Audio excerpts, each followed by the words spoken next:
And करते हैं पोल। बेटा तुमने 2 आंसर मार्क कर दिए, 1 आंसर मार्क करना था। ठीक, क्या होगा?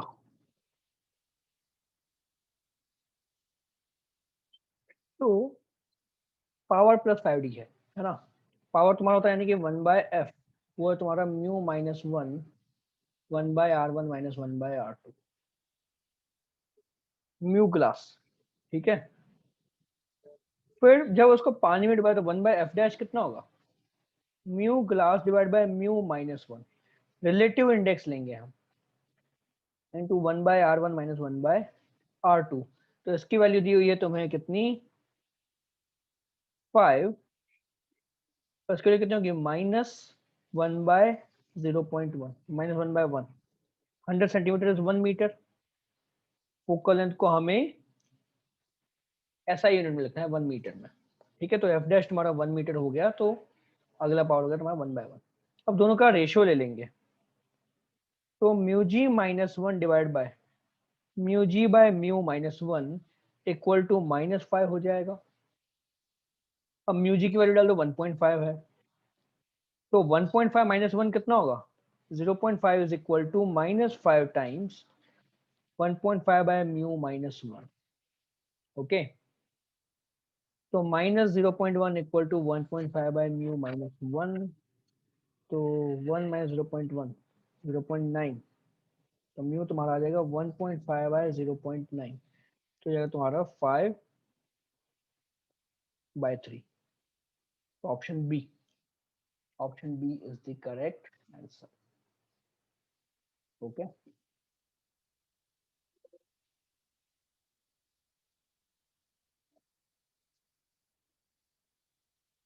ठीक। अभी कुछ क्वेश्चन हो गए हमारे प्रैक्टिस कंडीशन हो गए।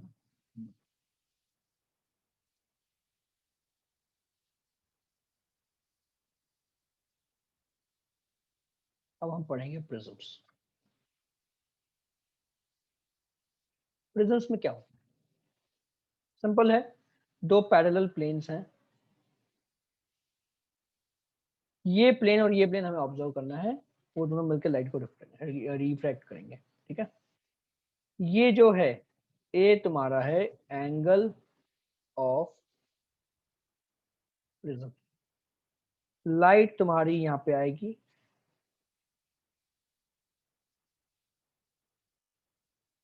ठीक है, फिर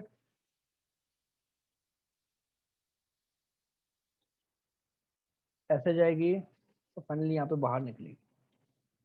तो ये तुम्हारा नॉर्मल हो गया यहाँ पे, और ये नॉर्मल हो गया यहाँ पे। ये एंगल ऑफ इंसिडेंस आई, ये R1, ये R2, और ये एंगल ऑफ इमर्जेंस E।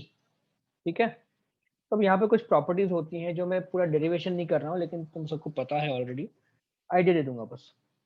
तो अगर तुम ये नॉर्मल और ये नॉर्मल जोड़ दो, तो यहाँ पर पहली बात एक क्वाड्रिलेटरल बन जाएगा। तो इस क्वाड्रिलेटरल में ये 90 डिग्री और ये 90 डिग्री है। ठीक है, तो दैट मीन्स यहाँ ऐसा कर लो, ये तुम्हारा 90 - R1, ये 90 - R2, तो 90 - R1 प्लस 90 - R2 प्लस ए 180 डिग्री होगा। तो वहां से मुझे मिलेगा R1 प्लस R2 तुम्हारा ए के बराबर होता है। ठीक है, पहली चीज ये मिल गई हमें, R1 plus R2 equal to ए। दूसरी चीज, टोटल डेविएशन, लाइट यहां से जब इधर गई तो डेविएशन कितना हुआ? I - R1, तो I - R1, तो लाइट जब यहां से इधर गई तो डेविएशन कितना हुआ? प्लस E - R2, तो जाएगा I प्लस E माइनस ए के बराबर। -R1 - R2 तुम्हारा -a के बराबर होगा, तो तुम्हारा टोटल डेविएशन हो गया I प्लस E माइनस ए। ठीक है, किसी को इसमें डाउट?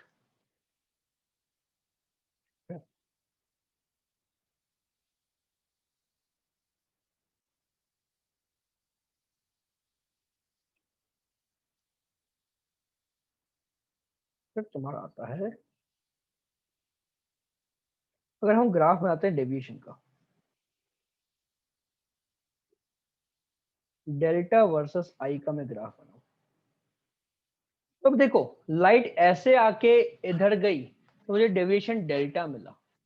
तो अगर लाइट उल्टा जाती है तब भी तो डेविएशन डेल्टा होगा, यानी कि एंगल ऑफ इंसिडेंस आई के लिए मुझे डेविएशन जो मिलेगा वही एंगल ऑफ इंसिडेंस ई के लिए भी डेविएशन मिलेगा।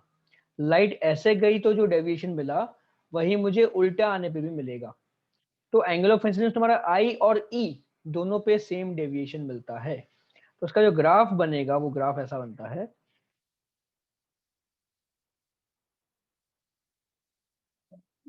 ठीक है,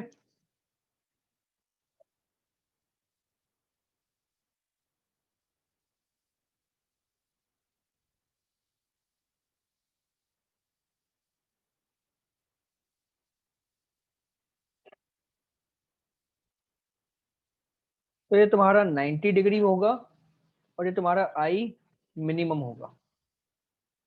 फिर सेकंड थिंग,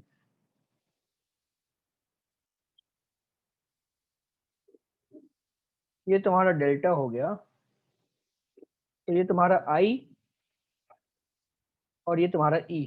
तो आई और ई आपस में इंटरचेंजेबल है, तो आई और ई दोनों के लिए सेम डेविएशन डेल्टा मिलता है। ठीक है, और फाइनली तुम्हारा आता है डेल्टा मिनिमम। तो डेल्टा मिनिमम तुम्हें कब मिलेगा? जब तुम्हारा आई इक्वल टू ई हो जाए। ठीक है, तो आई और ई दोनों की वैल्यूज अलग अलग होंगी, तुम्हें डेल्टा मिलेगा। लेकिन डेल्टा मिनिमम कब होगा? जब तुम्हारा आई और ई दोनों इक्वल होगा। ये ग्राफ होता है। ठीक है, और ऑब्वियस तुम्हारा मैक्सिमम एंगल 90 डिग्री होता है। मैक्सिमम एंगल तुम्हारा कितना होता है? 90 डिग्री। तो उस केस में तुम्हारा मिनिमम आई कितना हो सकता है वो बस हमें देखना है। ठीक है,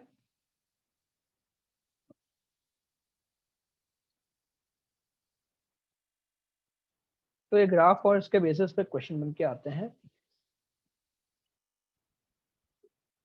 हम्म,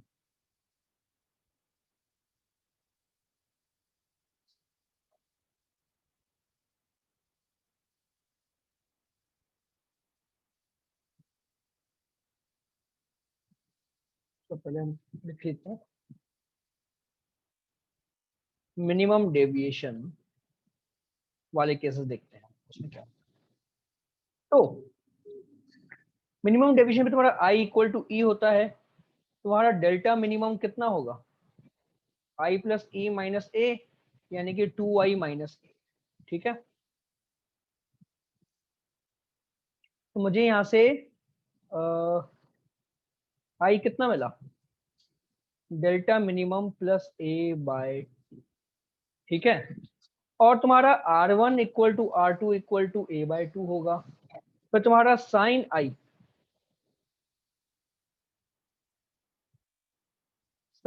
तुम्हारा होगा म्यू साइन R1। तो आई कितना है तुम्हारा? Sine delta minimum plus a/2 equal to mu sine a/2। तो यहां से मैं म्यू की वैल्यू पता कर सकता हूं क्या होगी। ठीक है, यहां से मैं म्यू की वैल्यू पता कर सकता हूं कि क्या होगी। ओके, किसी को इसमें डाउट?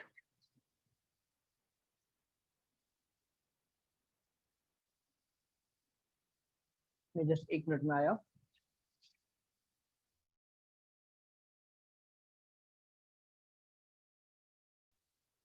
यस, हाँ, तो ये मुझे यहाँ से मुझे म्यू मिल जाता है। ठीक है, मिनिमम डेविएशन के बेसिस पर म्यू निकाल सकते हैं। अब इस पे कुछ सिंपल बेसिक क्वेश्चंस हैं, वो करते हैं हम पहले।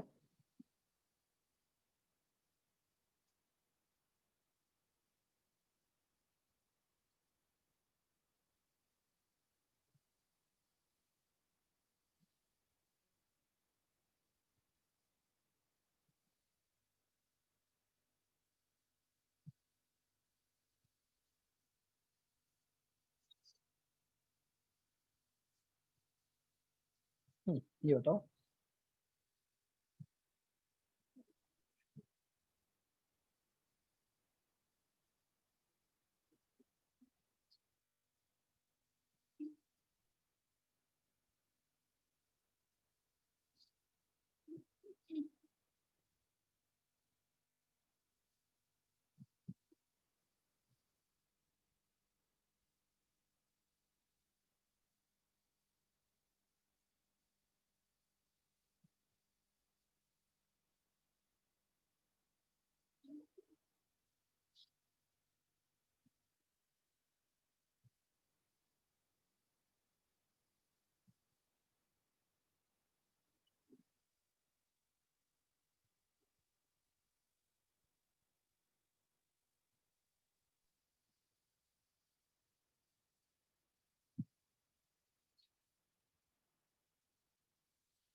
देखो पोल स्टार्ट किया है, आंसर करो।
ओके, ठीक है, लेट्स सी इसका आंसर क्या आएगा। तो क्या पूछा है यहाँ पे, P Q is incident. Okay, A Q equal to Q R दिया है।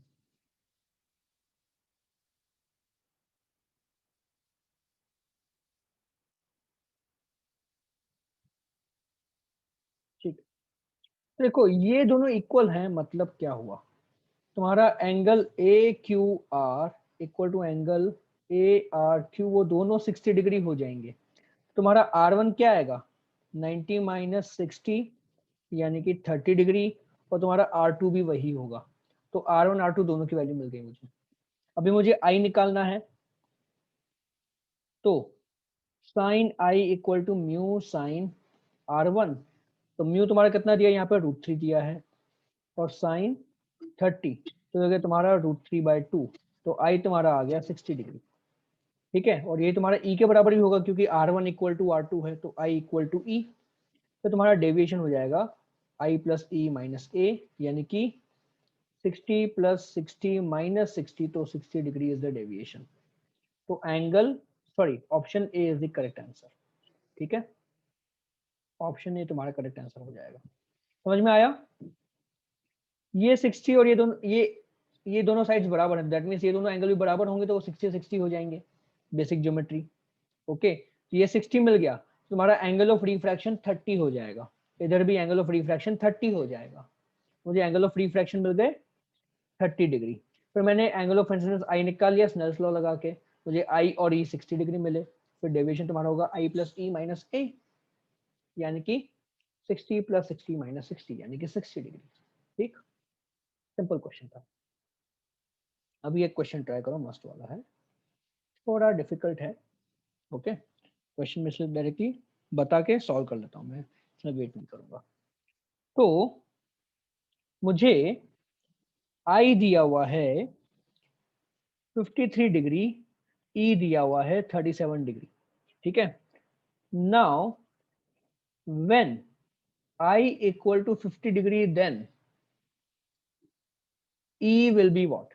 ऑप्शन ए तुम्हारा है 35 डिग्री, ऑप्शन बी तुम्हारा है 42 डिग्री, ऑप्शन सी तुम्हारा है 40 डिग्री और ऑप्शन डी है तुम्हारा 38 डिग्री।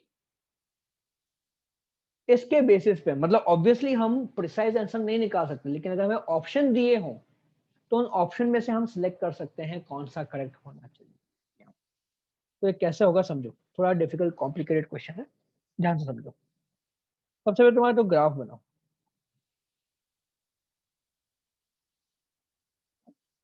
तुम्हारा डेल्टा और आई का ग्राफ बनाते हैं। तो ग्राफ तुम्हारा ये बनेगा, ठीक है। तो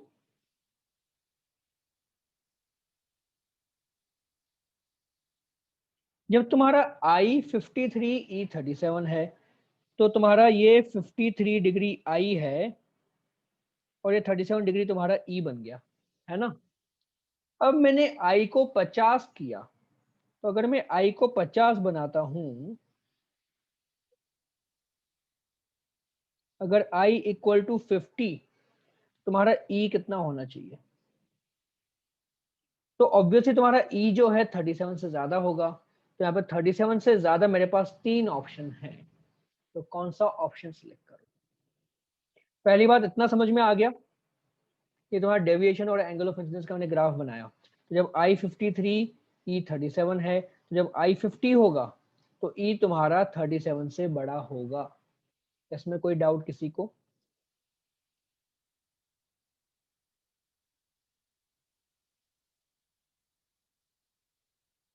किसी को इसमें डाउट?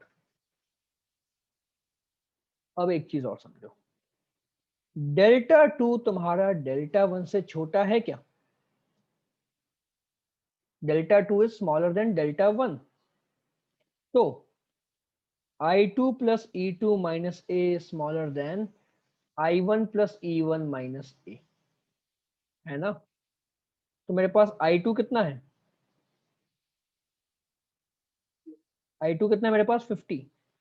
तो 50 plus E two minus A तो कट जाएगा तुम्हारा, is less than I one plus E one. तो आई वन कितना है मेरे पास? 53 और ई वन कितना है? 37। तो ई टू मेरा क्या हो गया? लेस देन कितना हो गया? 53 प्लस 37, तो 53 माइनस 53 39। तो 37 से ज्यादा 39 से छोटा, कौन सा ऑप्शन आ गया? Option D. So E2 is less than 39 but greater than 37. So E2 equal to 38 degree is possible. आया समझ में? इंटरेस्टिंग क्वेश्चन है।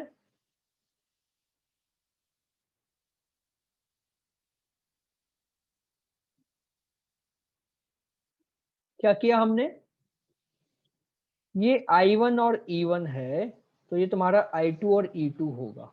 तो E2 तुम्हारा 37 से बड़ा होना चाहिए, लेकिन तुम्हारा डेल्टा टू डेल्टा वन से छोटा है, तो मैंने वहां पे फॉर्मूला रख दिया। फॉर्मूला को सिंप्लीफाई करके मुझे मिला E2 लेस देन 39।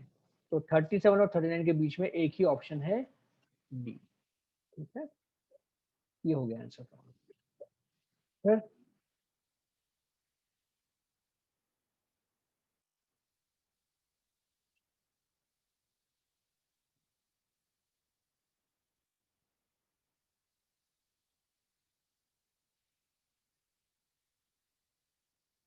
हम्म,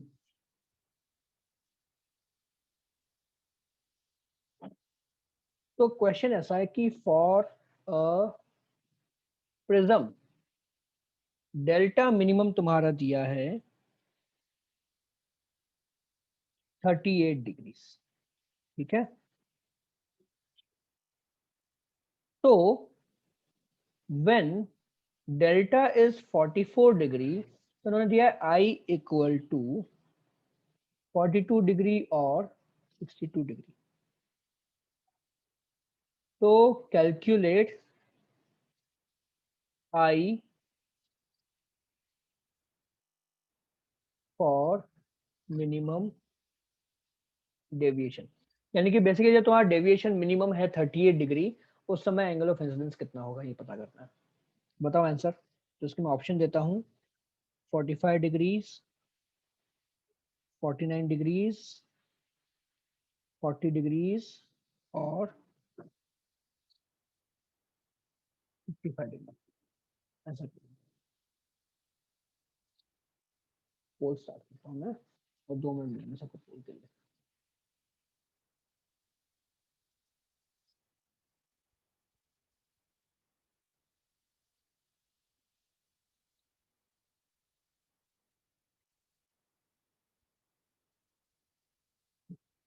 आंसर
हाँ जल्दी आंसर करो, अभी तक ज्यादा आंसर नहीं आया है।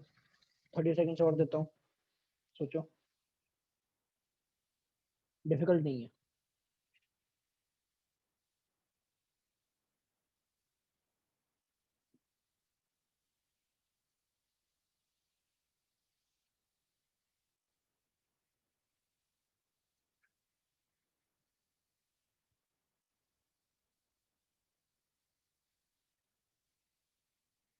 ठीक है, एंड करते हैं पोल। तो आंसर्स में मुझे ए और बी ऑप्शन मिले हैं। ओके, देखते हैं कौन करेक्ट है। आंसर मिले हैं ए और बी ऑप्शन। तो अब देखो यहाँ पे क्या होगा। सबसे पहले हम ये कंडीशन सॉल्व करते हैं। तो डेल्टा तुम्हारा क्या होता है, आई प्लस ई माइनस ए। जब डेल्टा तुम्हारा 44 है, तो आई 42 और ई को 62 ले लो, माइनस एंगल ऑफ प्रिज्म। मुझे यहाँ से एंगल ऑफ प्रिज्म ए कितना मिला, 60 डिग्री होगा, है ना। 42 प्लस 62 माइनस 44, मुझे 60 डिग्री ए मिल जाएगा। फिर अब मैं डेल्टा मिनिमम का लगाता हूँ। तो डेल्टा मिनिमम कितना होगा, 2 I0 माइनस ए। डेल्टा मिनिमम कितना दिया है, 38 डिग्रीज। 2 I0 माइनस ए हो गया 60 डिग्रीज। यहाँ से मुझे I0 कितना मिलेगा, 60 प्लस 38, 98, तो 49 डिग्रीज। तो option B is the correct answer. तो जिसने भी ऑप्शन बी मार्क किया, वेरी गुड, बहुत अच्छे, सही आंसर है। समझ में आया। यहाँ से हमने ए निकाल लिया, फिर यहाँ पे रख के हमने आई नॉट निकाल लिया। ऐसा तो ऐसा क्वेश्चन देखो तुमको सीडी में आ सकता है, बहुत सी इजी क्वेश्चन था ये। तो ये क्वेश्चन तुम लोगों से होने चाहिए, ठीक है। ये प्रॉपर सीईटी लेवल क्वेश्चन है, बोर्ड में भी। सर वो पहले फॉर्मूला डेल मिनिमम और डेल एक ही था क्या? डेल का फॉर्मूला ये है तुम्हारा, और डेल मिनिमम? डेल मिनिमम में तुम्हारा आई और ई बराबर हो जाते हैं, इसलिए हम 2 आई नॉट लिखते हैं। ओके ओके ठीक है, हाँ। तो यानी कि डेल्टा का एंगल ऑफ इंसिडेंस या एंगल ऑफ इमर्जेंस दिया हुआ है, डेल्टा मिनिमम पे हमें एंगल ऑफ इंसिडेंस निकालना था, यानी कि हमें आई नॉट निकालना था। ठीक है,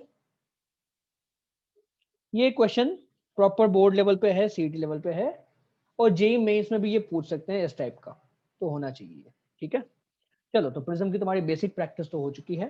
ठीक है, अभी छोटा सा ब्रेक लेते हैं। ओके, 5 मिनट्स ब्रेक, उसके बाद मिलते हैं।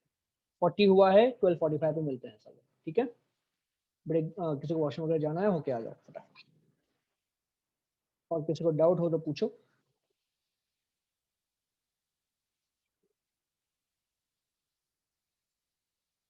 ठीक है बच्चों, आ जाओ।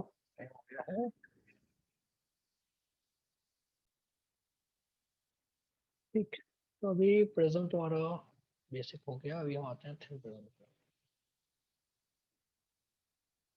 अच्छा, थिन प्रेजेंट के पहले एक चीज और,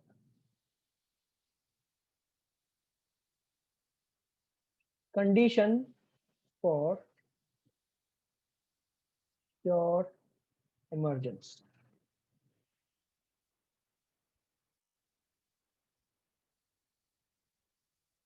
what do you mean by condition for sure emergence?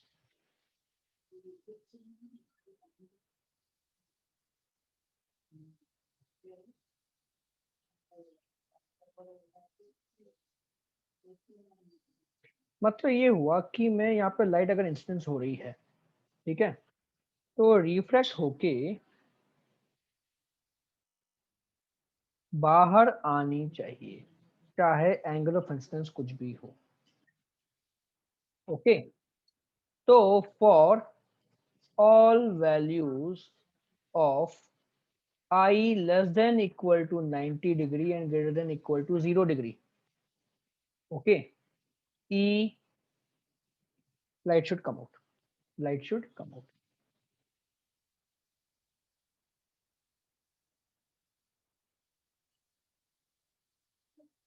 Okay, ऐसा कैसे होगा वो समझो। तो पहली बात समझते हैं यहाँ पे हम एंगल्स की। ये R1 है, ये R2 है, और ये E है। ठीक है, अब मैं अगर I बढ़ाता हूं तो R1 बढ़ेगा और R2 कम होगा। अगर मैं I घटाऊं तो R1 घटेगा, R2 बढ़ेगा, है ना। तो अगर मैं I को डिक्रीज करता हूं तो R1 डिक्रीज होगा, और क्योंकि R1 प्लस R2 A के बराबर है, तो तुम्हारा जो R2 है वो इंक्रीज करेगा, और R2 इंक्रीज करेगा तो E इंक्रीज करेगा। ठीक है, तो I मिनिमम तुम्हारा कितना होता है,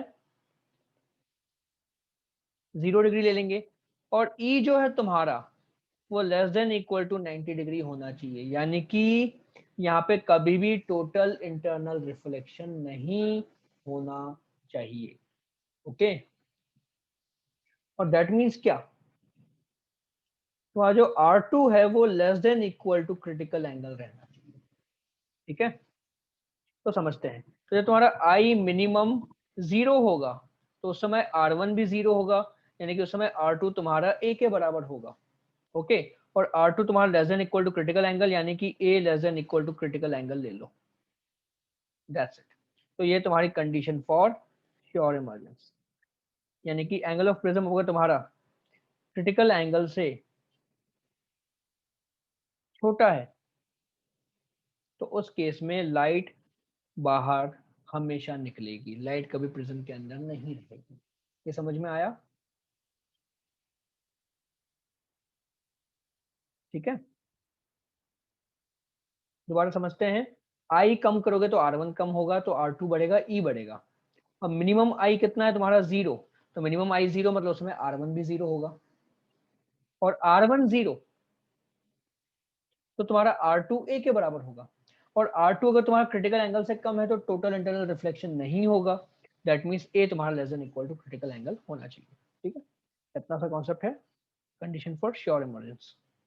फिर आता है तुम्हारा कंडीशन फॉर नो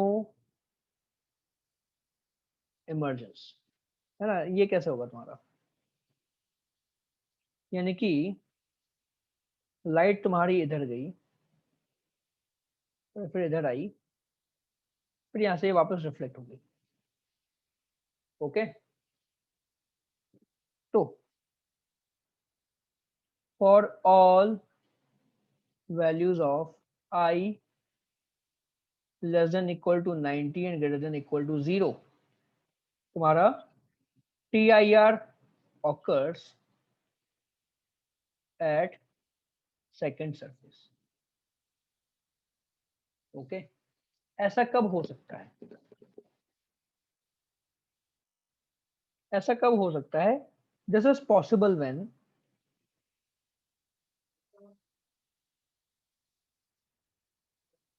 जो तुम्हारा R2 मिनिमम है, R2 minimum is greater than critical angle.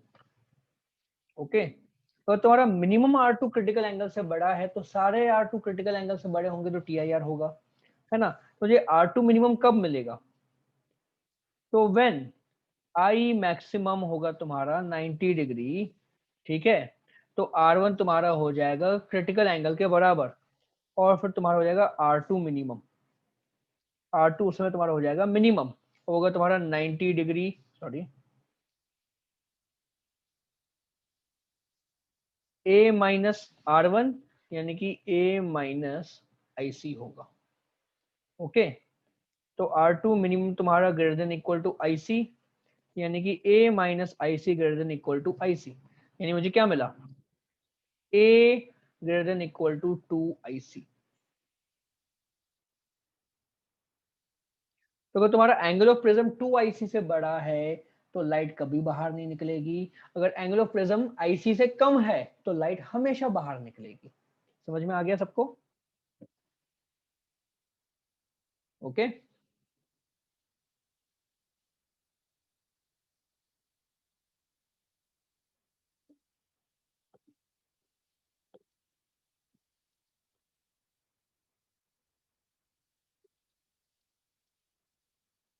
ठीक, अभी बताओ, अब तुम्हारा जो म्यू है वो दिया हुआ है √2 और एंगल ऑफ प्रिज्म दिया हुआ है 30 degree, then light will always come out from other side,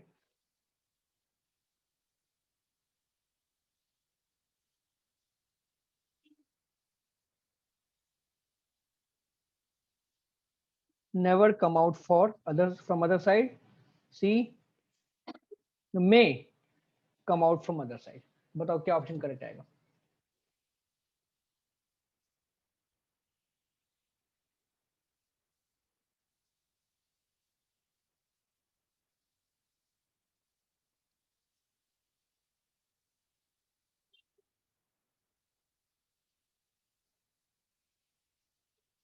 बताओ।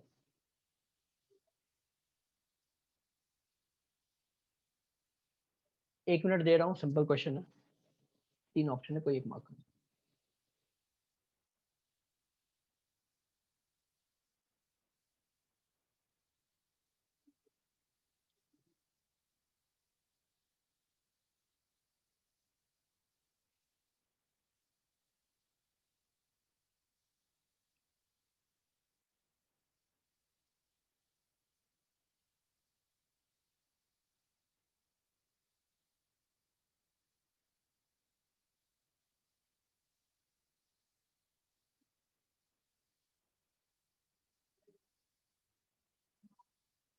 जल्दी करो आंसर।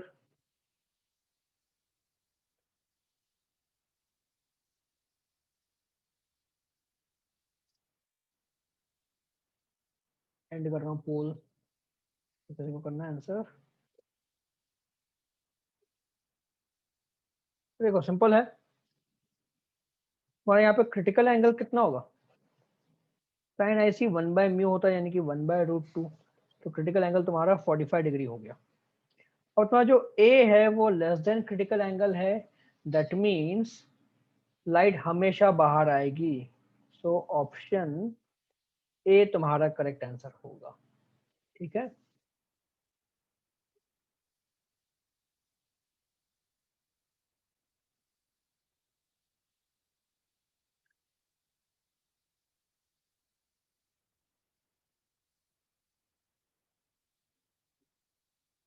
अब मैं इसको कर दूं,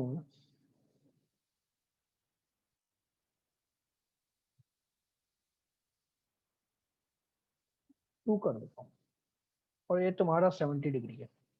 अब क्या आंसर करेक्ट आएगा बताओ।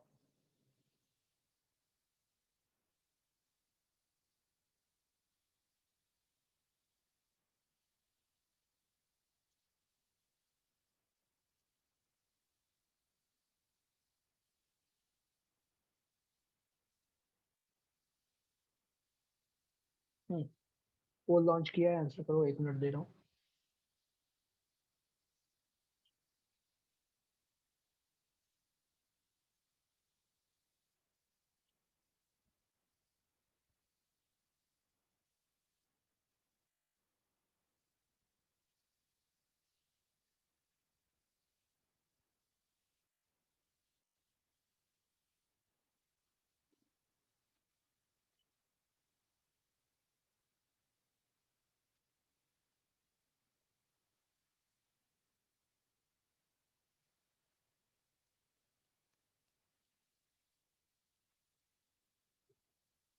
पंद्रह सेकेंड और, जल्दी आंसर करो।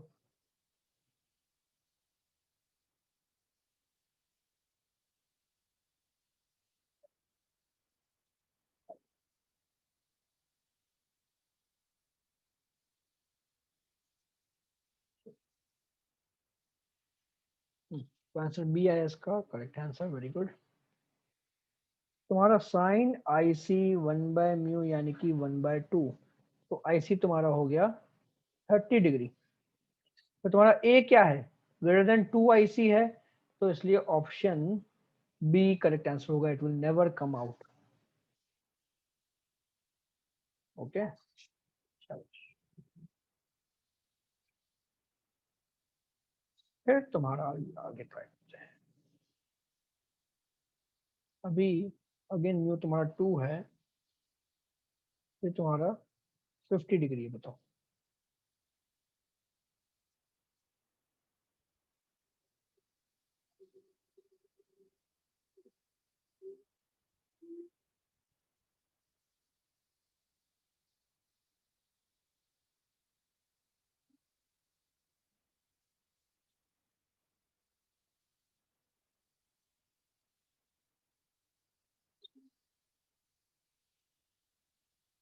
हम्म, अब ये पोल आंसर करो।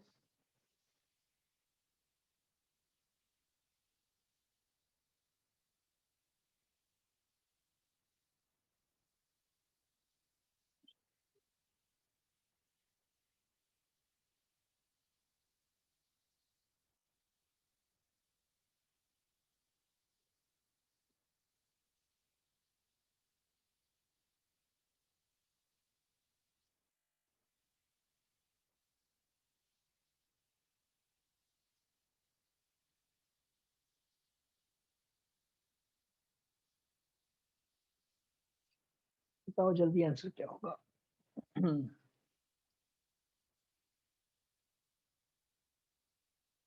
बहुत इजी क्वेश्चन है।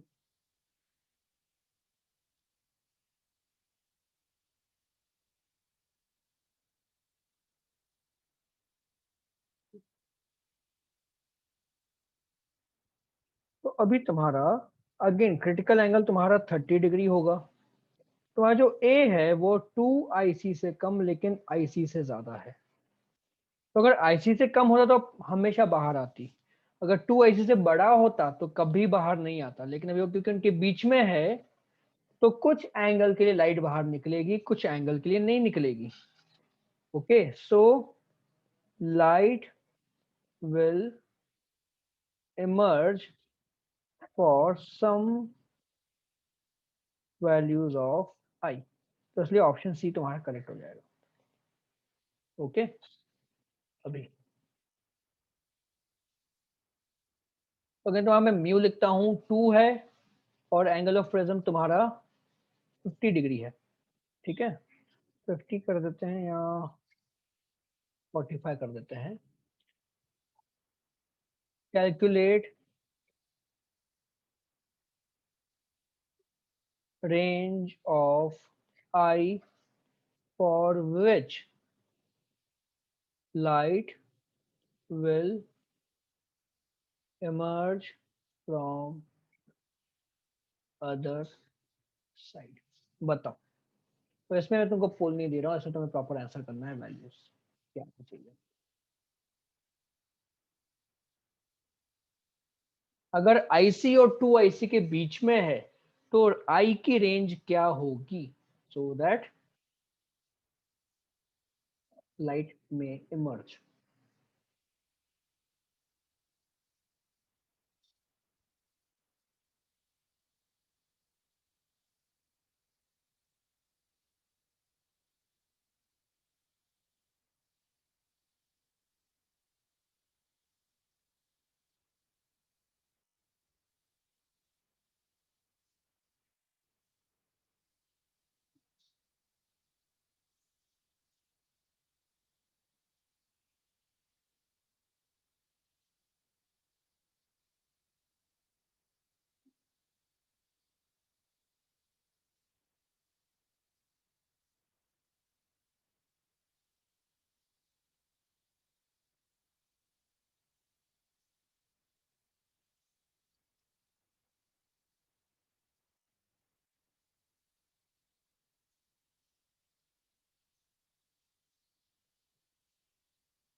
बताओ जल्दी, क्वेश्चन डिफिकल्ट नहीं है ज्यादा।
ओके, देखो समझो क्या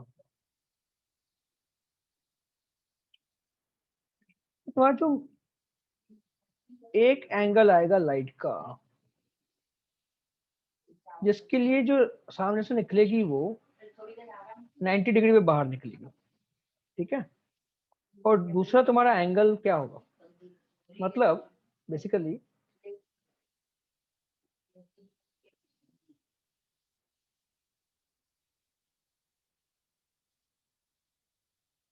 ये तुम्हारा मिनिमम आई है। अगर आई तुम्हारा इससे छोटा हुआ तो लाइट यहाँ पे TIR करेगी, और अगर आई उससे बड़ा हुआ तो लाइट इमर्ज करेगी। सिंपल। ओके, मुझे आई मिनिमम निकालना है। सिंपल, कैसे निकलेगा, तो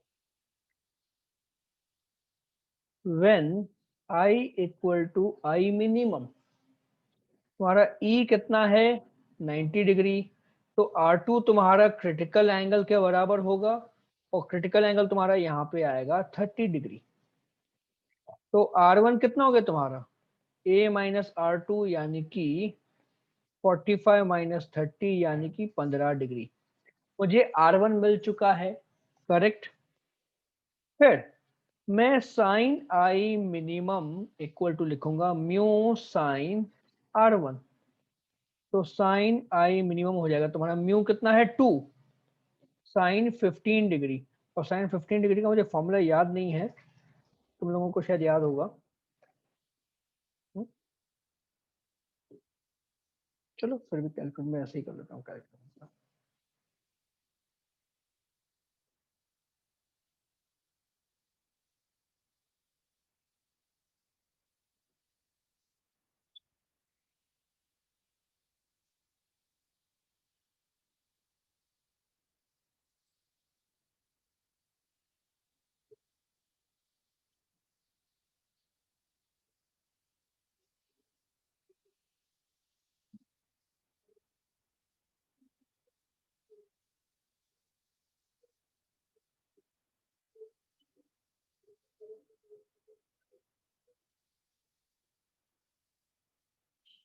31 डिग्री आएगा।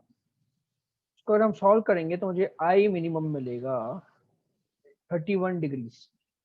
Okay, so for i greater than equal to 31 degrees less than equal to 90 degrees. Okay, obviously 90 से ज्यादा तो हम कर नहीं सकते। Light will emerge. ठीक है, आया समझ में प्रोसेस? मेन तुम्हारा प्रोसेस ऊपर है, ये कॉन्सेप्ट हमें फॉलो करते जाना है। किसी को इसमें डाउट?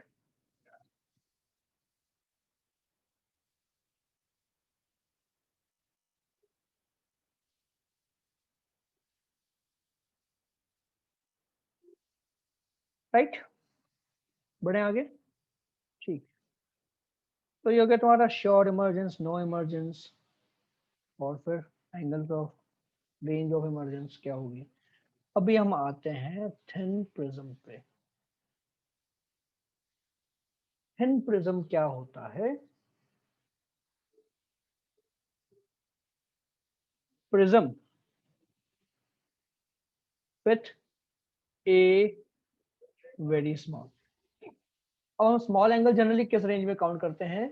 मतलब 30 डिग्री से कम भी स्मॉल एंगल माना जाता है। ठीक है, क्योंकि तुम्हारा 30 डिग्री कितना होता है? 5/6 रेडियंस, यानी कि अप्रोक्सीमेटली 0.5 हो जाएगा।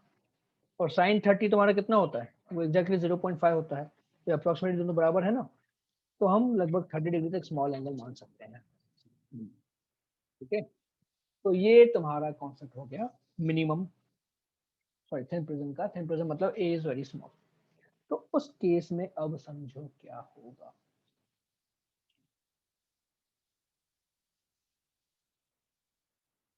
तो तुम्हारा sine i equal to mu sine R1 है, लेकिन इसको मैं लिख सकता हूं कि आई साइन आई जो है अप्रोक्सीमेटली आई हो जाएगा, that is equal to mu R1। Similarly तुम्हारा जो ई होगा वो म्यू R2 हो जाएगा। तो आई प्लस ई तुम्हारा क्या होगा? Mu times R1 plus R2, मतलब म्यू टाइम्स ए। फिर एंगल ऑफ डेविएशन क्या हो जाएगा? एंगल ऑफ डेविएशन तुम्हारा डेल्टा हो जाएगा आई प्लस ई माइनस ए, यानी कि म्यू ए माइनस ए, यानी कि mu -1 times. This is your angle of deviation for thin prism. Okay, derivation पूछा जा सकता है बोर्ड एग्जाम में, what is the angle of deviation for thin prism. तो बस ये इतना सा डेरिवेशन करना है तो। ठीक,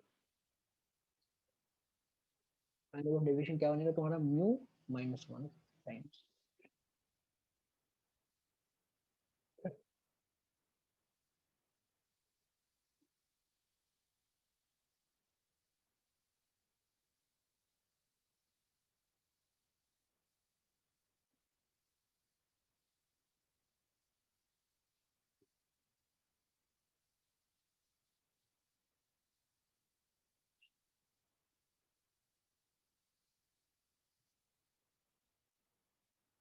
image formation by thin prism.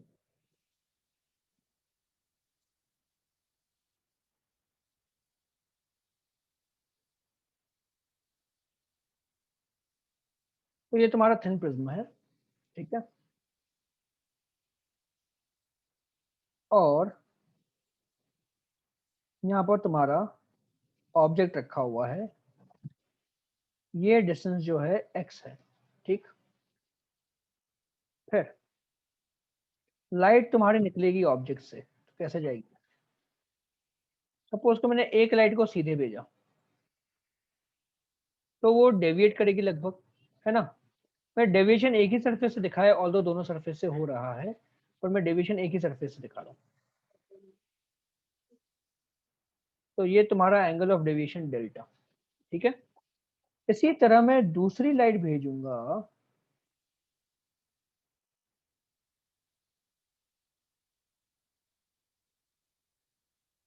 Delta angle पे, तो अब ये लाइट भी तुम्हारी डेल्टा से डेविएट होगी, तो बाद में ये हॉरिजॉन्टल हो जाएंगे ऐसे, ठीक है। फिर बस क्या करना है तुमने, इन दोनों रेस को पीछे प्रोजेक्ट करना है।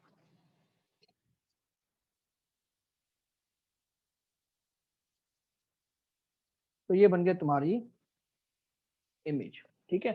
ये जो लाइट निकली तुम्हारी हॉरिजॉन्टल निकली। क्यों हॉरिजॉन्टल निकली? क्योंकि मैंने लाइट को भेजा ही डेल्टा एंगल पे है। अगर मैंने लाइट को भेजा डेल्टा एंगल पे, तो ये यहाँ से बेंड होगी डेल्टा एंगल से, तो हॉरिजॉन्टल हो जाएगी, ठीक है। इसको ड्रॉ कर,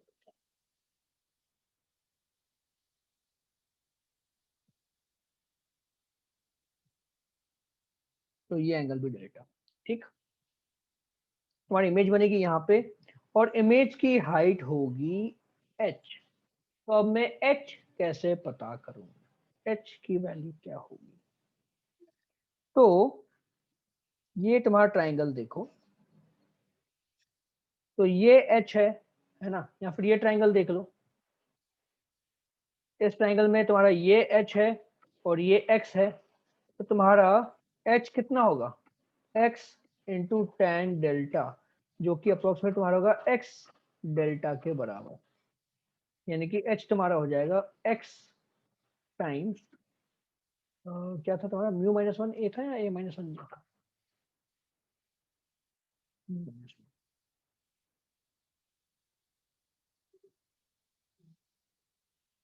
म्यू माइनस वन टाइम्स ए।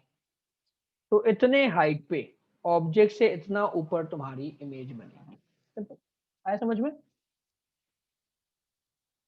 है ना। तो ऑब्जेक्ट है, ऑब्जेक्ट के थोड़ा ऊपर जाके तुम्हारी इमेज बनती है, that's it, that's the image formation due to thin prism. Okay, तो तुमको इमेज में बना के दिखाता हूँ, जस्ट एक मिनट दो मुझे।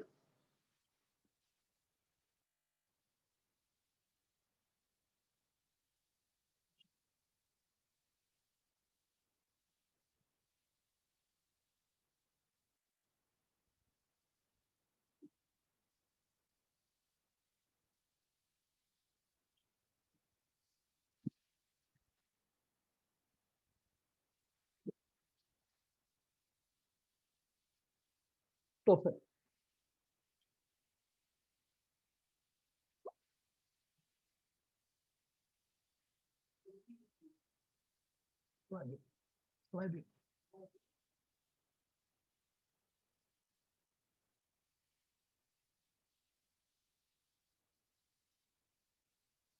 हम्म, तो ये तुम लोगों ने स्केल देखी हुई है ना, तुम लोगों के सबके पास ये स्केल रहती है, करेक्ट। ये स्केल सबके पास रहती है। अभी इसमें तुम ये ऑब्जर्व करो ध्यान से, तुम्हारी ये साइड और ये जो इंक्लाइंड साइड है, ठीक है, ये साइड हो गई, ये जो इंक्लाइंड साइड है, इनके बीच में एंगल बहुत स्मॉल है। तो ये जो हिस्सा है तुम्हारा, this will behave like a thin prism, okay. ये और ये जो साइड है, ये दोनों मिलकर एक थिन प्रिज्म क्रिएट कर रही है। तुम्हारे पास घर में थिन प्रिज्म रखा हुआ है, ओके। अब मैंने क्या बोला तुमको कि इमेज जो है ऑब्जेक्ट के थोड़ा ऊपर बनेगी। तो अगर मैं यहाँ पे इमेज ऑब्जेक्ट रखता हूँ, अगर मैं इसके थ्रू देखता हूँ, तो इमेज थोड़ी सी ऊपर बनेगी, ओके। तो अब देखो, मैं ये स्केल जो है ना कैमरा के सामने रखूंगा। ये जो स्केल का ऊपर वाला हिस्सा है ना, ये ऊपर वाला हिस्सा जहाँ पे 1 2 3 4 लिखा हुआ है, वही हिस्सा तुम्हारा प्रिज्म की तरह बिहेव कर रहा है। ठीक है, मैं उसको कैमरा के सामने रखूंगा, देखना मेरी इमेज जो है ना ऊपर नीचे शिफ्ट होगी। तो अभी मैं बिना स्केल के हूँ, और अब देखना मेरी इमेज जो है थोड़ी ऊपर शिफ्ट हो जाएगी। देखो, बैकग्राउंड हटाता हूँ तो क्लियरली हो।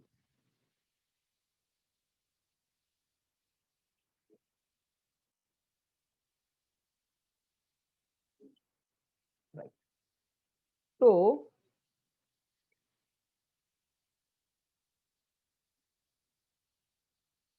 देखो हो रहा है, मेरी इमेज जो है, अभी मैं थोड़ा नीचे हूँ और सडनली मेरी इमेज ऊपर शिफ्ट हो जाएगी बिकॉज ऑफ द स्केल। तो स्केल मेरी पुरानी है, ऐसे धुंधली दिख रही है। अभी मैं नीचे हूँ, स्केल लगाते ही ऊपर हो गया। तो ये शिफ्ट हो रहा है तुम्हारा, इमेज जो है थिन प्रिज्म ऑब्जेक्ट से थोड़ी ऊपर जाके क्रिएट करता है। Okay, this is the basic idea.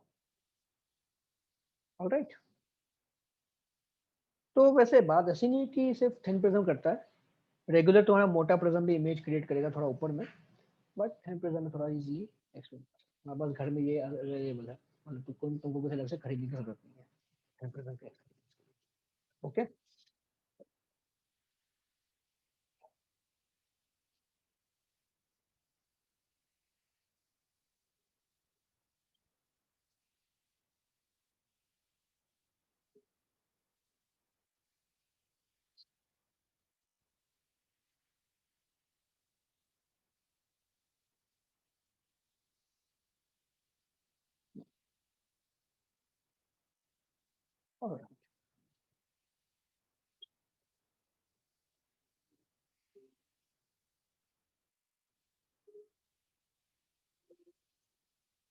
ठीक,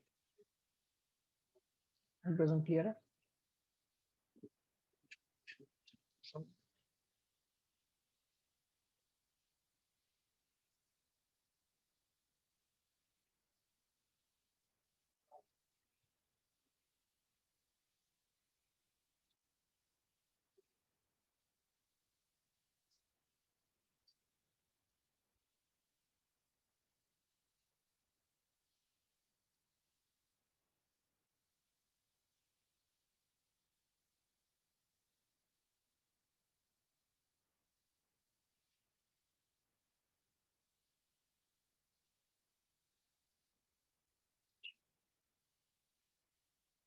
तो प्रिज्म वाला सेक्शन भी खत्म। हाँ, वैसे एक दो चीजें और हैं जो तुम्हारा सीडी के हिसाब से हमें पढ़नी पड़ेगी।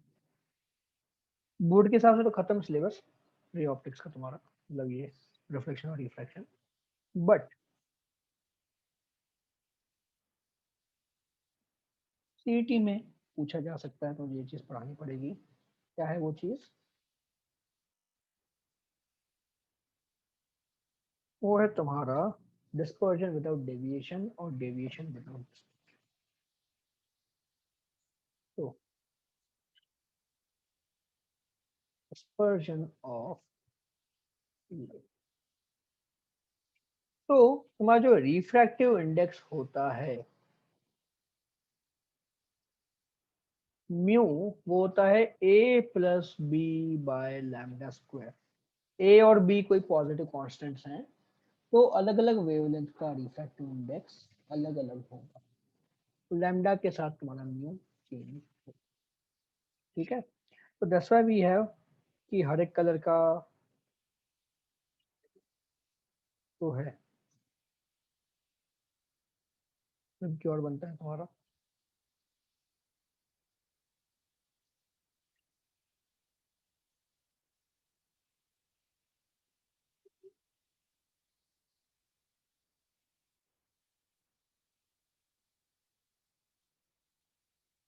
ठीक, वायलेट कलर सबसे ज्यादा बेंड होगा, रेड कलर सबसे कम बेंड होगा। क्यों? रेड कलर की वेवलेंथ सबसे ज्यादा होती है among the VIBGYOR. Red colour की वेवलेंथ सबसे ज्यादा है, दैट मीन्स उसका म्यू सबसे कम है। हमने अभी देखा फॉर्मूला म्यू का, तो जिसका लैम्डा ज्यादा होगा उसका म्यू कम होगा। तो रेड कलर का म्यू मिनिमम है, इसलिए उसमें डेविएशन मिनिमम है। वायलेट कलर का म्यू मैक्सिमम होगा क्योंकि उसका लैम्डा मिनिमम है, और क्योंकि उसका म्यू मैक्सिमम है तो उसमें डेविएशन भी मैक्सिमम आता है। तो वायलेट कलर से तुम्हारा सबसे ज्यादा बेंड होता है, रेड कलर सबसे कम बेंड होता है। ठीक है।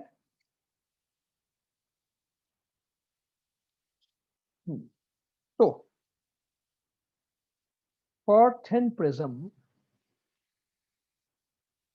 हमारा डेविएशन क्या होगा, mu times, sorry, mu minus 1 times A. तो बिकॉज हमारा वायलेट का mu is more than red का म्यू, ठीक है, वायलेट का mu is more than yellow का mu, that is more than red का म्यू। तो देयरफॉर तुम्हारा deviation of violet is more than deviation of yellow is more than deviation of red.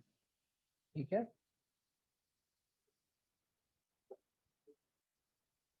तो तुम्हारा फिर हम डिफाइन करते हैं कुछ बेसिक चीजें, डायग्राम।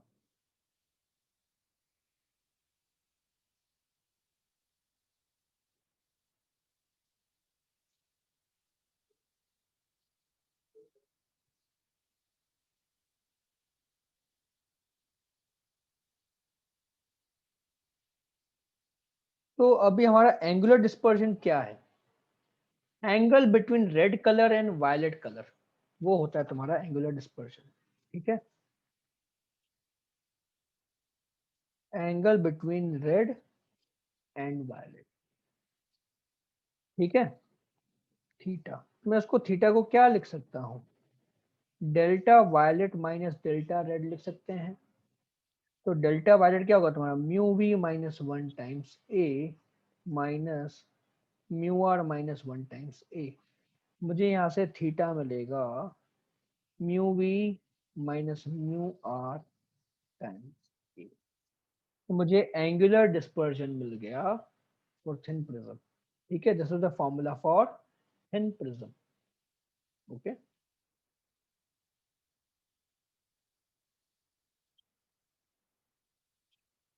रेड कलर और वायलेट कलर के बीच का एंगल एंगुलर डिस्पर्जन है, तो वो तुम्हारा ये है डेल्टा आर, और ये है तुम्हारा डेल्टा वी। इसको मैं नोट कर लेता हूँ यहाँ पे। तो ये तुम्हारा डेल्टा वी होगा, जबकि ये तुम्हारा डेल्टा आर होगा। तो delta we minus delta are करूंगा तो मुझे ये एंगल मिलेगा, एंगुलर डिस्पर्जन। ठीक है, और जो येलो कलर है उसको हम बोलते हैं मीन डेविएशन बोलते हैं। मीन डेविएशन हम किसको लिखते हैं, डेविएशन ऑफ येलो कलर, यानी कि mu y minus 1 times a. ठीक है, फिर तुम्हारा आता है डिस्पर्सिव पावर। तो डिस्पर्सिव पावर तुम्हारा क्या होगा, theta upon delta y, simple. Red और वायलेट के बीच का angle divided by angular deviation of yellow light. Okay, तो ये तुम्हारा क्या हो जाएगा, इन दोनों का रेशियो ले लोगे तो एक कट जाएगा, तो तुमको मिलेगा mu we minus mu r divided by mu y minus 1। ये होता है तुम्हारा डिस्पर्सिव पावर। किसी को इसमें डाउट?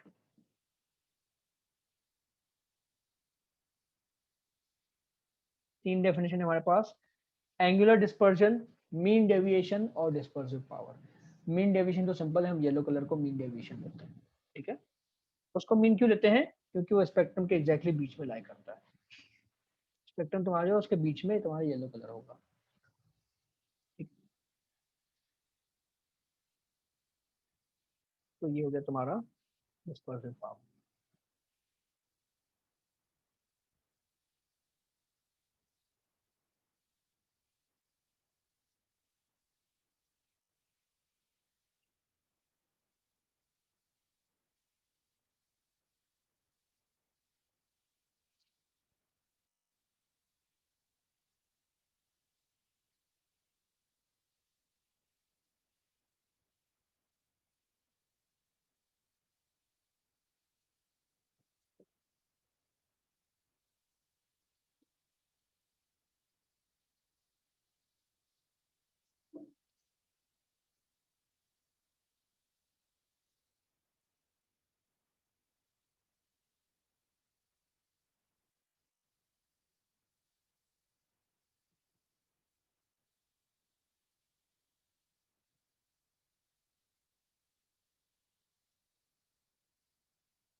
अब हम पढ़ रहे हैं डिस्पर्जन विदाउट डेविएशन। क्या पढ़ रहे हैं? Dispersion without deviation. क्या होता है इसका मीनिंग? कि तुम्हारी जो व्हाइट लाइट आ रही है, तो जब उसको हमने दो ऐसे अलग अलग प्रिज्म से पास करवाया, तो तब क्या होगा? जो येलो लाइट निकलेगी वो पैरेलल टू व्हाइट लाइट होगी। ये तुम्हारी रेड लाइट है, ये वायलेट है, और यहाँ पे बीच में तुम्हारा येलो है। ओके, तो no deviation means yellow emergent light is parallel to incident light, है ना? तो तुम्हारी इंसिडेंट लाइट और ये जो इमर्जेंट येलो लाइट है, दोनों एक दूसरे के पैरेलल है। That is what is meant by no deviation. तो हमें विदाउट डेविएशन चाहिए ना, तो डेविएशन नहीं है, इसका मीनिंग ये हुआ। तो दैट मीन्स तुम्हारा delta y total should be zero. का मीनिंग क्या हुआ? डेल्टा वाई टोटल क्या होगा? पहला प्रिज्म जो तुम्हारा है डेविएशन करेगा क्लॉकवाइज, फिर दूसरा प्रिज्म तुम्हारा डेविएशन करेगा एंटी क्लॉकवाइज। तो पहले प्रिज्म का डेविएशन डेल्टा वाई वन, दूसरे प्रिज्म का deviation delta y two zero. ठीक है, डेल्टा वाई वन तुम्हारा कितना होगा? Mu y one minus one times a one minus mu y two minus one times a two equal to c. That's it. तुमको ये condition solve करनी होगी, तुम्हें मिलेगा डिस्पर्जन विदाउट डेविएशन। किसी को इसमें डाउट?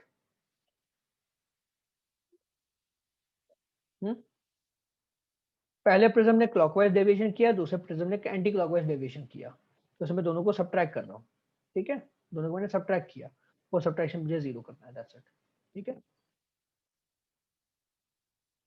फिर तुम्हारा आता है डेविएशन विदाउट डिस्पर्जन।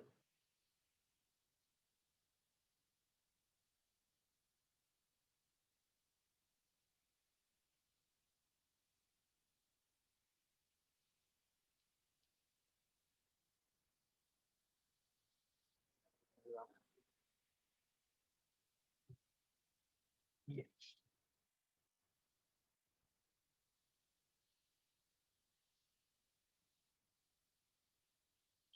तो अब तुम्हारा क्या हो रहा है? Deviation without dispersion.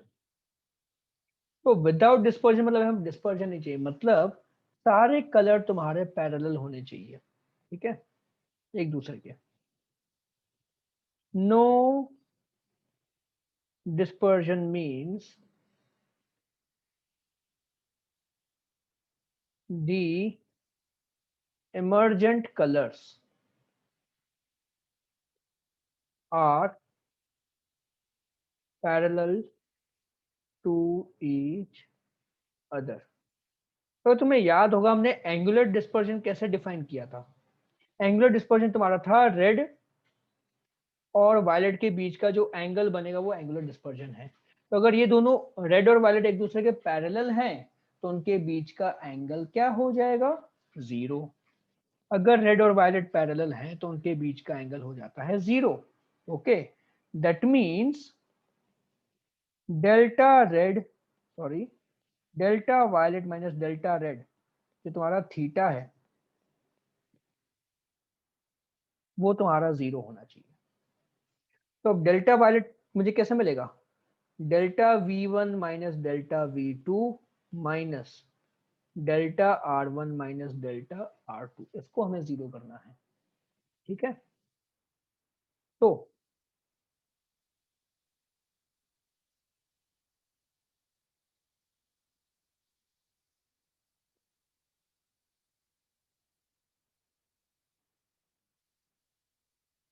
दोनों को मैं इक्वेट कर दूंगा सिंपल। तो डेल्टा वी वन कितना होगा?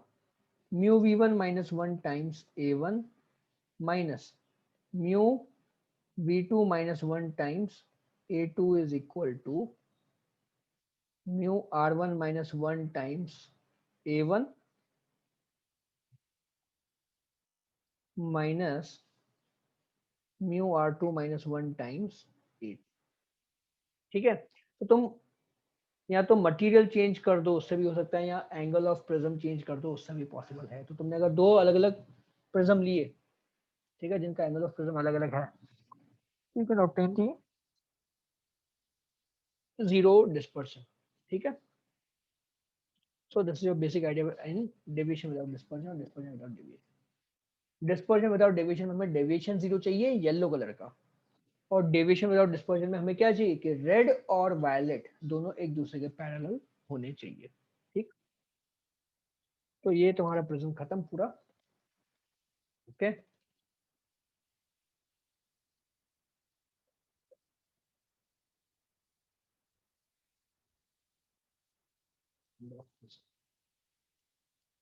और तुम्हारे मॉड्यूल में एक क्वेश्चन था लास्ट, एक बस वही क्वेश्चन डिस्कस करते हैं। ठीक है,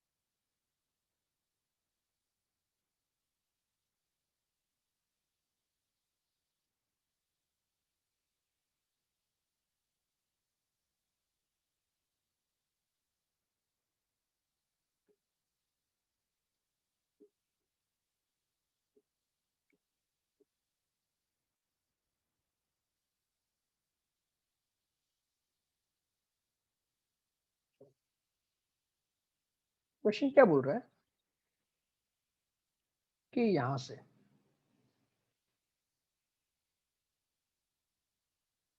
रेड कलर आया,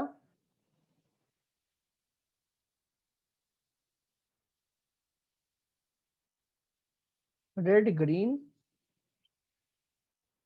और वायलेट कलर, तीनों लाइट इंसिडेंट हुई। ठीक है, तीनों लाइट इंसिडेंट हुई है। ये तुम्हारा एंगल यहाँ पे दिया हुआ है 45 डिग्री। ठीक है, अभी जो म्यू ऑरेंज है वो दिया हुआ तुम्हारा 1 सेकेंड,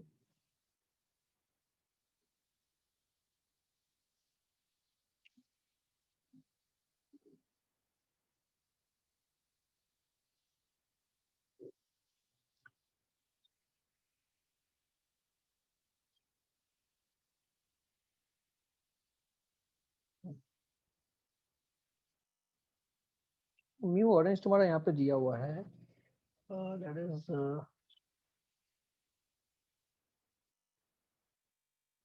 1.38। म्यू ग्रीन जो दिया हुआ है दैट इज 1.45। म्यू वायलेट दिया हुआ है 1.48। ठीक है, then the prism,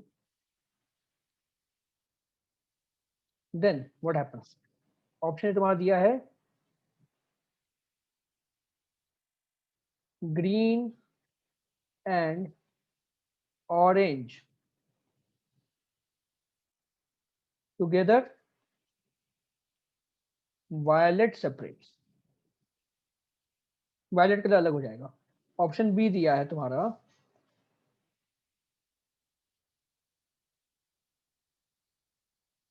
green and violet together और ऑरेंज कलर जो तुम्हारा है वो सेपरेट हो जाएगा। ठीक, ऑप्शन सी दिया है तुम्हें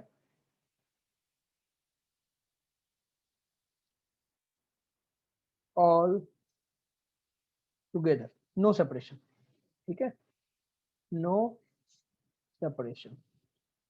ऑप्शन डी दिया है ऑल सेपरेट। मतलब ग्रीन अलग गया, ब्लू अलग गया, ऑरेंज अलग गया, तो यहाँ पे क्या होगा बताओ। ये तुम्हारे मॉड्यूल का ही क्वेश्चन है, क्या होना चाहिए।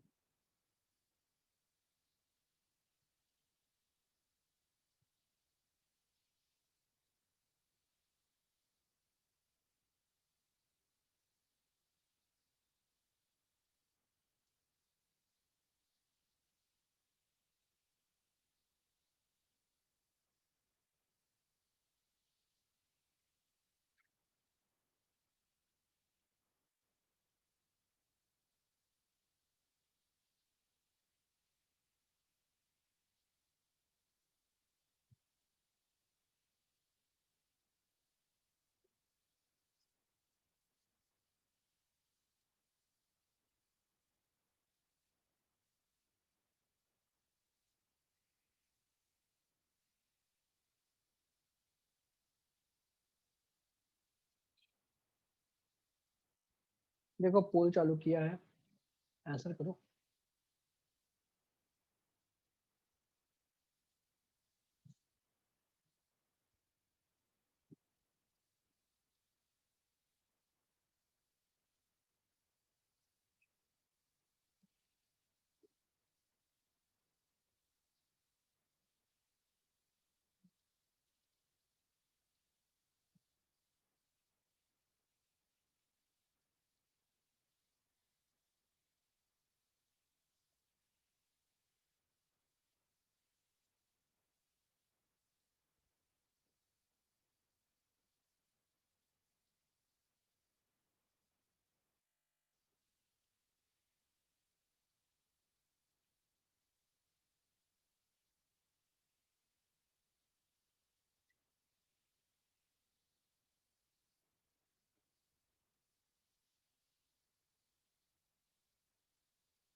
चलो 15 सेकंड और दे रहा हूँ, आंसर करो।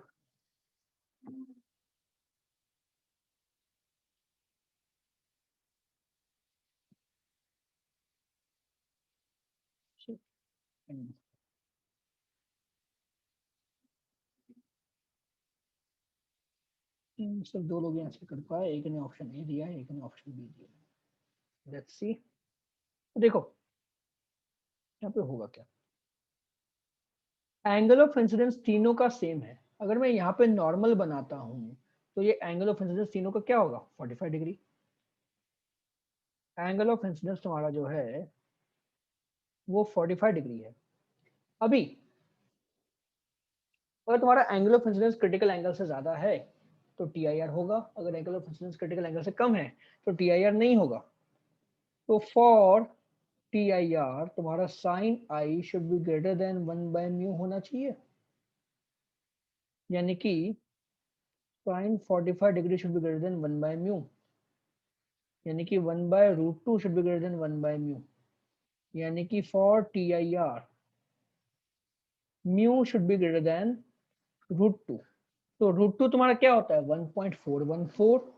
तो जिसका म्यू 1.414 से ज्यादा होगा वो टी आई आर करेगा। तो यहाँ पे 1.41 से ज्यादा किसका म्यू है, ग्रीन और वायलेट का। तो दैट मीन्स that means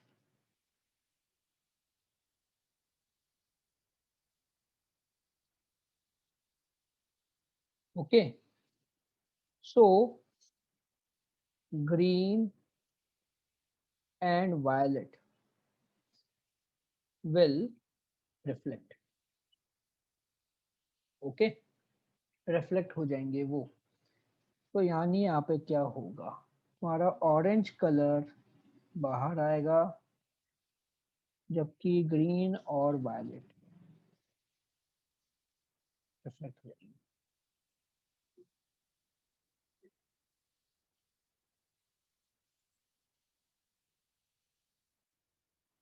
ठीक, तो ग्रीन और वायलेट तुम्हारे एक साथ रहेंगे, जबकि ऑरेंज कलर सेपरेट हो जाएगा। तो इसलिए तुम्हारा option B is the correct. Okay, green and violet together orange will separate. किसी को इसमें डाउट?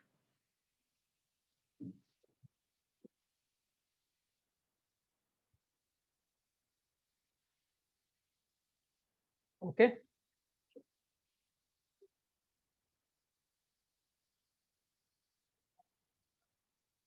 अब लास्ट टॉपिक आज का करते हैं,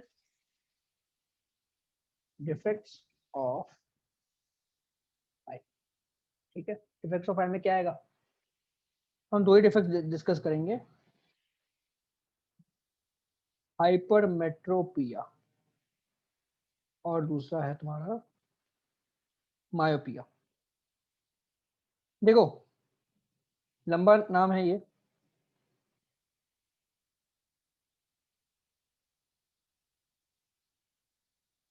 इसको हम बोलते हैं लॉन्ग साइटेडनेस। लंबा नाम है मतलब लॉन्ग साइटेडनेस, ठीक है, और ये छोटा नाम है मतलब शॉर्ट साइटेडनेस। तो ये हमारी कॉमन प्रॉब्लम होती है, ये मतलब जनरली एल्डर्स में होती है। ओके, मोस्ट कॉमनली जो तुम्हारे एज के बच्चे होंगे, मेरी एज के लोग होंगे, उनको मायोपिया होगा, यानी कि दूर के ऑब्जेक्ट्स नहीं दिखेंगे, दूर का चश्मा लगेगा फिर। ठीक है, और जो एल्डरली पीपल होते हैं उनको पास की चीजें भी नहीं दिखती हैं, वो किताब वगैरह पढ़ नहीं सकते, तो उनको पास का चश्मा अलग से लगाना पड़ता है किताब पढ़ने के लिए। ठीक है, ओके, यानी कि क्या हुआ तुम्हारा, can't see near by objects. ठीक है, तुम्हारा can't see distant objects. That's, ठीक है, फिर तुम्हारा एक तीसरा पॉइंट आता है, near point. Okay, near point क्या होता है तुम्हारा, for normal eye. Okay, the least, the nearest point, तो normal eye the nearest point which we can see clearly without much stress। Okay, इसको हम लिखते हैं कैपिटल डी और इसका वैल्यू होता है 25 सेंटीमीटर। यानी कि अगर तुम्हारा ऑब्जेक्ट 25 सेंटीमीटर पे रखा है या उससे ज्यादा, तो हम उस ऑब्जेक्ट को क्लियरली देख सकते हैं, लेकिन अगर वो 25 सेंटीमीटर से कम रखा हुआ है तो हमारी आंखों पे थोड़ा स्ट्रेस आना शुरू हो जाता है। ठीक है, या तो हमको वो दिखेगा ही नहीं क्लियरली, धुंधला दिखेगा, या फिर मतलब आंखों पे बहुत ज्यादा स्ट्रेस आता है। तो हम अगर कोई ऑब्जेक्ट को बहुत आंखों के पास में रखते हैं तो हमारी थोड़ा हेडेक शुरू हो जाता है। तुम किताब को पास में रख के पढ़ने की कोशिश करो, हेडेक शुरू हो जाएगा, और अगर दूर रखोगे तो हेडेक नहीं होता है। ठीक है, तो इसलिए हम उसको बोलते हैं क्या, नियर पॉइंट बोलते हैं। ओके, तो पास में रखने से क्या होगा, या तो हमें धुंधला दिखेगा, बहुत पास में रखो पढ़ ही नहीं पाओगे, है ना, थोड़ा दूर रखा लेकिन 25 से कम है तो थोड़ा हेडेक होता है, आंखों पे जोर पड़ता है। ठीक, तो that's your near point. Okay, तो सिंपल कॉन्सेप्ट क्या है, हाइपरमेट्रोपिया यानी क्या,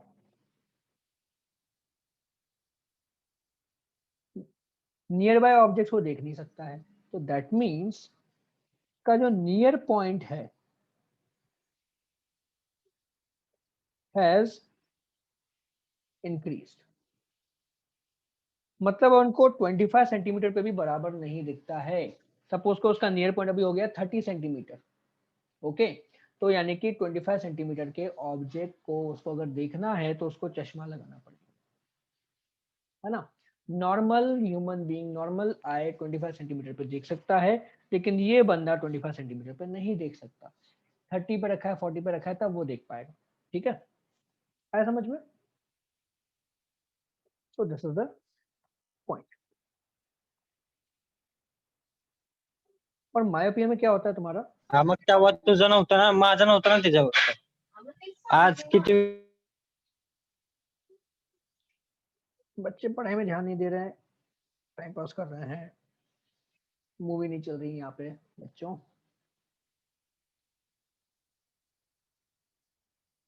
पढ़ाया जा रहा है, ध्यान से समझो, नोट करो, डाउट हो पूछो। ओके, जस्ट वीडियो चला के बैठ मत जाओ, पिक्चर नहीं है। चलो, तो अभी हम करेंगे क्या?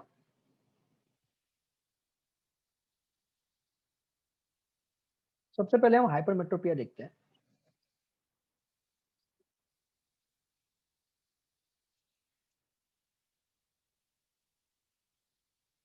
हाइपरमेट्रोपिया में क्या होगा कि तुम्हारी जो आई है, ठीक है, तो उसका जो नियर पॉइंट है वो शिफ्ट हो चुका है। ठीक है, सपोज करो ये x है, x greater than d is near point. ठीक है, उससे आगे वो देख नहीं सकता। Okay, so that means we need lenses which shift object from 25 centimetre to x। ठीक है, करेक्ट। यानी कि अगर मैं इसको एक चश्मा पहनाऊंगा, चश्मा पहना यानी कि मैंने बेसिकली एक लेंस रखा उसके सामने, है ना, और मैं यहाँ पे जो ऑब्जेक्ट रखूंगा 25 सेंटीमीटर पे, तो उसकी इमेज कहाँ बनेगी? ये तुम्हारा ऑब्जेक्ट है, ठीक है, और ये उसकी इमेज बनेगी यहाँ पे, ये उसकी इमेज बन गई। ठीक है, और तुम्हारा ये डिस्टेंस कितना है? Obviously this distance is capital D. तो ये लेंस तुम्हारा ऐसा करेगा, तो ये कैसे हो पाएगा तुम्हारा? तुम्हें इसके लिए चाहिए कॉन्वेक्स लेंस। ठीक है, कॉन्वेक्स लेंस लगेगा जो कि ऐसा कर सकता है। तो लेंस की पावर क्या लगेगी तुम्हारी? तो 1/v minus 1/u equal to 1/f। तो 1/v कितना है तुम्हारा? -x, माइनस 1/u कितना है? -d equal to 1/f। तो पावर तुम्हारा हो जाएगा 1/f, यानी कि 1/d माइनस 1/x। और तुम्हें d और x दोनों को लिखना है SI यूनिट्स में। ठीक है, d और x दोनों को तुम लिखोगे SI यूनिट्स में। समझ में आ गया पावर ऑफ द लेंस क्या होगा? ठीक है, और तुम क्या यूज करोगे? कॉन्वेक्स लेंस यूज करोगे, कॉन्वेक्स लेंस यूज करोगे। ठीक है, कॉन्वेक्स लेंस क्यों यूज करते हैं, एक और रीजन समझो उसका।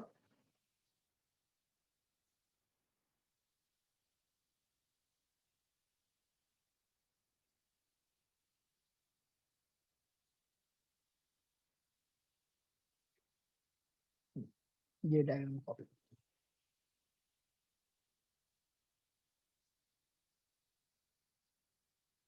तो देखो, तुम्हारा जो नियर पॉइंट है वहां पे जो ऑब्जेक्ट रखा है, तुम्हारा जो आई का जो लेंस है वो उस लाइट को बराबर बेंड नहीं कर पा रहा, तो इमेज नहीं बन पा रही रेटिना पे। ठीक है, तो ये लेंस क्या करेगा, ये लाइट को थोड़ा सा ऑलरेडी बेंड करेगा, फिर तुम्हारे आई का लेंस उसको बेंड करेगा, तो इमेज फाइनली रेटिना पे बनेगी। ठीक है, ये तुम्हारा near point of the defective eye. Okay, near point of the defective eye तुम्हारा यहाँ पे है। ओके, तो यहाँ से लाइट प्रॉपरली रेटिना पे पहुंच पा रही है। तुम्हारा जो लेंस क्या कर रहा है, वो बस इस यहाँ के ऑब्जेक्ट को यहाँ पे शिफ्ट कर दे रहा है। यहाँ बोले कि लेंस जो है लाइट को थोड़ा खुद बेंड कर रहा है, फिर आगे लाइट तुम्हारा आई का लेंस बेंड करेगा। ठीक है, तो तुम्हारा जो कॉन्वेक्स लेंस है उसका पावर क्या होगा, पॉजिटिव। तो हाइपरमेट्रोपिया में तुम्हें क्या लगता है, पॉजिटिव नंबर लगता है, हाइपरमेट्रोपिया में पॉजिटिव नंबर लगता है। ठीक है, फिर मायोपिया, मायोपिया में क्या होगा,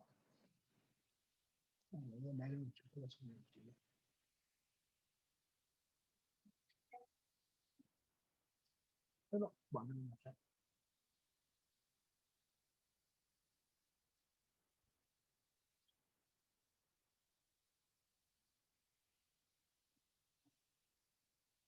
तो मायोपिया में क्या होगा,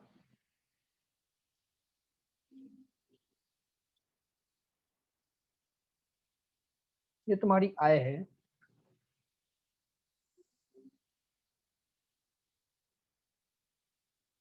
और यहाँ पे तुम्हारा लेंस है। ठीक है, ये तुम्हारे आई का लेंस है। ठीक, अब जो rays parallel to principal axis आ रही हैं, यानी कि डिस्टेंट ऑब्जेक्ट से जो पैरेलल रेज आ रही हैं, तो ये क्या हो रही हैं, थोड़ा पहले ही फोकस हो जाएंगी, थोड़ा पहले ही जाके ये फोकस हो गए, तो रेटिना पे इमेज बन नहीं पाई, इसलिए तुमको दूर के ऑब्जेक्ट दिखते नहीं है। तो अगर तुमको गाड़ी चलानी है, तुमको दूर का ऑब्जेक्ट दिखेगा नहीं, तो गाड़ी कैसे चलाओगे, एक्सीडेंट कर दोगे, है ना। तो इसलिए हमको यहाँ पे क्या लगेगा, हम बीच में लगाएंगे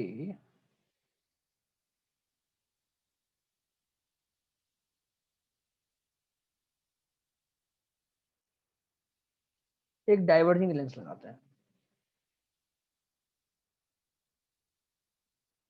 तो यहाँ पे मैं लगाऊंगा एक डाइवर्जिंग लेंस। डाइवर्जिंग लेंस क्या करेगा, तुम्हारे लाइट को थोड़ा सा ऊपर बेंड करेगा, डाइवर्ज करेगा। तो डाइवर्ज करने के बाद क्या होगा, अब तुम्हारी लाइट प्रॉपरली रेटिना पे फोकस हो पाएगी। ठीक है, समझ में आया।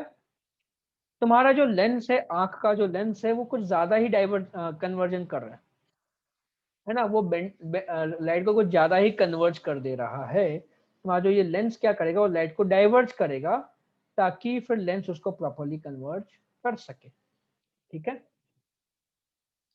तो इस पर कॉन्सेप्ट में क्या बनेगा, if the man can't see beyond distance x, then we need to create image of distant objects at x।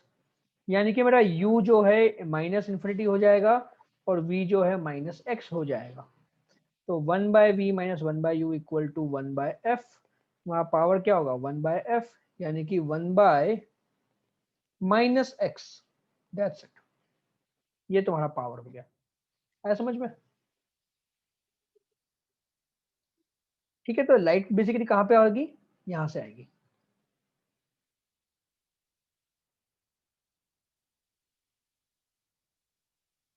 ऐसे, तो ये तुम्हारा डिस्टेंस x है। ऑब्वियसली ये x तुम्हारा मतलब 100, 200, 300 ऐसे होता है, इतना बड़ा होता है। 100 मीटर, 200 मीटर वैसा हो सकता है, सॉरी 100 सेंटीमीटर, 200 सेंटीमीटर वैसा हो सकता है। ठीक है, तो 100 सेंटीमीटर तो बहुत कम हो गया, बहुत बड़ी पावर लग गई, है ना, -1 की पावर लग जाएगी। तो this is your basic idea regarding myopia. अब एक क्वेश्चन है, a person can't see beyond 200 centimetre, बहुत छोटा हो गया वैसे। Person can't see beyond 500 centimetre, है ना, नहीं 500 मीटर कर,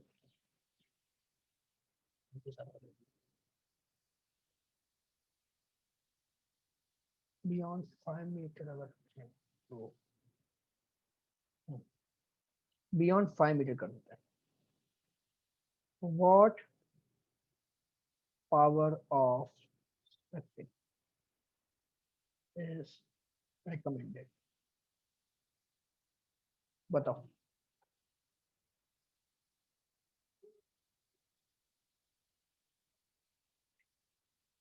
जल्दी बताओ क्या आंसर आना चाहिए।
क्या है, अभी बताया पावर तुम्हारा 1/-x होगा, यानी कि 1/-5, यानी कि -0.59।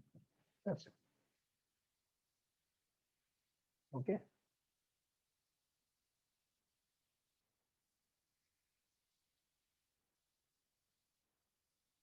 The near point of a person is 40 centimeter. Calculate the recommended power of 30.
क्या है आंसर बताओ।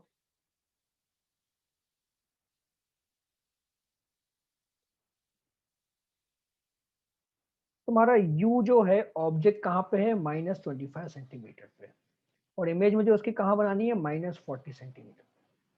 ठीक है। मैं सेंटीमीटर को मीटर में कन्वर्ट करूंगा तो पावर तुम्हारा 1/f हो जाएगा, 1/v - 1/u। तो 1/v कितना होगा, -0.4, माइनस -0.25, तो तुम्हारा 4-10/4, यानी कि 4 - 2.5, यानी कि 1.5 डायमीटर। ठीक, जैसे कि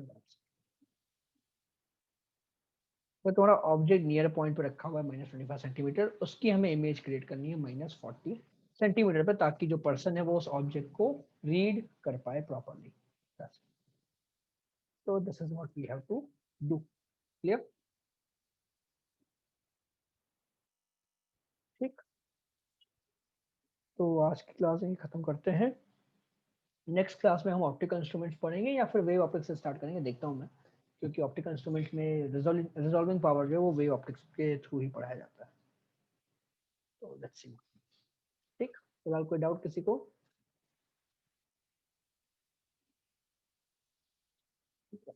एंड करते हैं आज की क्लास। बाय।